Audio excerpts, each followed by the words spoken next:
Fala pessoal, beleza? Sejam bem-vindos a mais um vídeo do canal Direito em Movimento.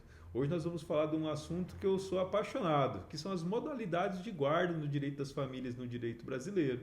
Você sabe quais são as modalidades de guarda existentes no nosso país? Será que existe algum tipo de guarda que não é utilizado no país e que é utilizado fora daqui? Antes de começar a falar sobre as modalidades de guarda, nós temos que entender o seguinte: a guarda, ela tem relação direta com a tomada de decisões na vida do cotidiano da criança. Então, teoricamente, nós temos a seguinte situação: o genitor que tem a convivência com a criança ou que está com a criança naquele momento, vocês vão entender já por que essa observação naquele momento, detém a obrigação de tomar as decisões necessárias na gestão da vida dessa criança. Isso é exercer a guarda. Nós não podemos confundir o exercício da guarda com o exercício do direito de visitas. Vamos lá então. No Brasil, nós temos uma regra, pelo menos em tese, que ela é instituída lá no artigo 1583 do Código Civil, que prevê que a guarda na modalidade compartilhada é a regra, ou seja, ela deve ser priorizada e ter a sua aplicação feita de uma maneira um pouco mais enfática pelo Poder Judiciário. Enfática no sentido de que o juízo deve buscar sempre condições de se instituir essa guarda compartilhada. Isso por quê? Para procurar se defender o direito e o princípio do melhor interesse da criança e do adolescente, que é o principal princípio que deve ser observado em toda a ação que envolva um menor. Vamos lá então. A primeira modalidade é a modalidade de guarda compartilhada, aonde ambos os genitores, tanto aquele que tem a convivência na maior parte do tempo com a criança ou com o adolescente, quanto aquele que tem uma convivência em menor tempo com a criança ou adolescente, tomam juntos as decisões do cotidiano da vida dessa criança ou adolescente. Eles que determinam qual é a escola que a criança vai estudar, é eles que determinam se a criança irá fazer uma atividade extracurricular ou não. Então, ambos os genitores, eles compartilham essa responsabilidade. Qual é um dos objetivos da guarda compartilhada? É garantir que os genitores tenham um convívio equilibrado no cotidiano da criança, que a criança presencie e participe desse ambiente de harmonia e que ela cresça num ambiente acolhedor, fraterno e familiar, com o estreitamento de laços familiares, tanto com o genitor quanto com a genitora. Na guarda compartilhada, as decisões que são divididas são todas elas de ordem de saúde, educação, lazer e entre outras.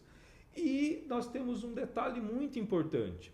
Não é porque a guarda é compartilhada que o tempo de convivência da criança com cada um dos genitores deve ser equânime, ou seja, deve ser igual. Não, isso não é regime de visitas, não é assim. Existe sim a garantia de convivência desse menor, dessa criança ou adolescente, com o genitor que não reside com ele, mas não que tenha que ser num período exatamente igual ao que ele convive com o outro genitor. Então, posto esse esclarecimento, que é de extrema necessidade, para que não se confunda o regime de visitas com a modalidade de guarda compartilhada. O artigo 1583 do Código Civil também fala da guarda na modalidade unilateral. O que é a guarda unilateral? A guarda unilateral acontece quando a responsabilidade da tomada dessas decisões ela é atribuída exclusivamente a um dos genitores.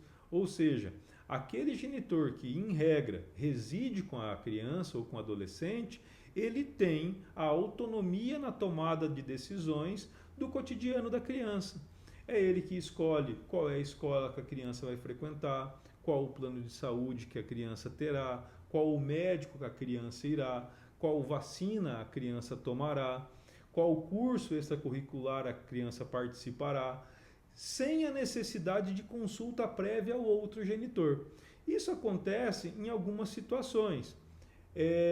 As mais comuns são quando um dos genitores não querem exercer a guarda.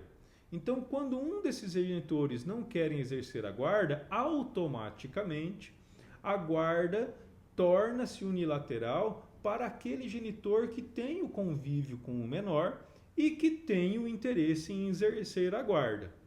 Outra situação, ela acontece quando há uma ausência de diálogo ou um convívio harmonioso ou respeitoso entre os genitores, onde os genitores se agridem, brigam, não conseguem chegar a um consenso, muitas vezes na frente do menor, e isso gera um transtorno para a criança e o adolescente, que então entende-se que a determinação da guarda em favor de um dos genitores, em regra aquele que tem o convívio cotidiano com a criança, ela vem para quê? Para apaziguar esse cenário de briga, de discussões e desentendimentos, né? Claro que nós temos que pontuar o seguinte: nessa modalidade de guarda, aquele genitor que não tem a guarda, ele mantém o seu direito de convivência intacto. Ele não perde o direito de conviver com a criança. Claro que ele também mantém a obrigação de prestar alimentos, mas com relação à tomada de decisões do cotidiano da criança, ele não tem, entre aspas, assim, o direito de participar, porque a obrigação e o direito é do outro genitor. No Brasil existe ainda a chamada guarda alternada. O que vem a ser a guarda alternada? A guarda alternada, ela acontece quando a criança passa metade do tempo com cada um dos genitores. Exemplo, mês, 30 dias. Ela passa 15 dias com um genitor, 15 dias com outro genitor. Uma semana na casa de um genitor, outra semana na casa do outro genitor. Essa modalidade de guarda é o que muitas vezes as pessoas confundem lá com a guarda compartilhada, mas ela não é, ela é guarda alternada. Essa modalidade de guarda, ela é pouquíssimo utilizada no Brasil. Por quê? Porque entende-se que a criança tem a necessidade de entender que uma casa ou um local, digamos assim, é o lar dela, é o porto seguro dela, e isso interfere até mesmo na formação psicológica dela. Ela tem maior segurança para se desenvolver e desenvolver as suas potencialidades quando ela identifica que ela tem um lugar para retornar e chamar de seu. E quando ela fica nessa mudança, uma semana aqui, uma semana lá, 10 dias aqui, 10 dias lá, ela não cria essa raiz. Então, por conta dessa modalidade de guarda, que é a guarda alternada, ter essa série de reflexos na formação da criança, e então ela vai contra a defesa e a aplicação do princípio do melhor interesse da criança e do adolescente, ela é pouquíssimo utilizada no Brasil. Mas existem alguns casos onde já existe uma convivência entre os pais e os filhos dessa forma e que o judiciário acaba chancelando essa opção. Mas é muito difícil de acontecer. Por fim, nós temos também a guarda nidal ou guarda em ninho. A guarda nidal, ela tem uma utilização bem larga nos Estados Unidos. No Brasil são pouquíssimos os casos de guarda nidal. E o que vem a ser a guarda nidal? A guarda nidal, ela se parece muito com a guarda alternada. Só que tem uma diferença.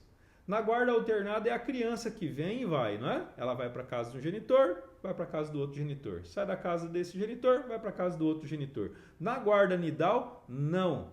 A criança não precisa de uma casa para ter como sua, para ter seu lar de referência, o seu local, o seu porto seguro. Então a criança mora numa casa.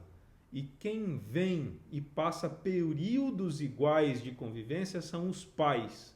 Então a criança ou adolescente mora em uma casa, ele tem a companhia do genitor por 10 dias, esse genitor convive com ele 10 dias, sai, vem a genitora, convive com ele 10 dias, sai, aí vem o genitor, convive com ele 10 dias, sai, e a criança sempre está no mesmo ambiente, na mesma casa. Essa é uma modalidade de guarda que, de certa forma, possibilita esse convívio de tempo equânime, traz as condições de formação psicológica adequada à criança ou adolescente. Por quê? Porque quem entra e sai são os genitores, contudo, ela não é utilizada no Brasil de forma elastecida por uma série de fatores. O principal é a questão custo, porque ambos os pais vão ter que manter a casa da criança ou do adolescente e manter também as suas casas. Então eles teriam que manter os dois, 3 casas, cada um a sua, mais a casa das crianças. Então cada um dos pais teria a organização do dia a dia da criança, cada um dos pais tomaria decisão no cotidiano da criança no momento em que ele estiver lá convivendo, e cada um dos pais sairia no momento em que, entre aspas, vencesse o seu período de convivência, né? Então, basicamente, hoje nós temos esses 4 modelos de guarda, que é a guarda compartilhada, que é a guarda padrão que nós temos no Brasil, a guarda unilateral, que teoricamente é a exceção à guarda compartilhada, a guarda alternada, que ela é pouquíssimo utilizada no Brasil por conta da sensibilidade e dos impactos que ela pode causar na formação da criança ou do adolescente, e a guarda nidal, que é essa nova modalidade onde os pais que vêm e vão, e não as crianças, e as crianças cresceriam em uma casa, em um ambiente único e deles, mas que também tem as suas barreiras econômicas e de aceitação de sua aplicação. Espero ter desmistificado quais seriam os modelos de guarda existentes no nosso país, qual a sua aplicação, as possibilidades. Ficou com alguma dúvida? Deixa aqui nos comentários. Gostou do vídeo? Curta, compartilhe com seus amigos e se inscreva no canal para não perder nenhum novo vídeo. Te espero na próxima. Até mais!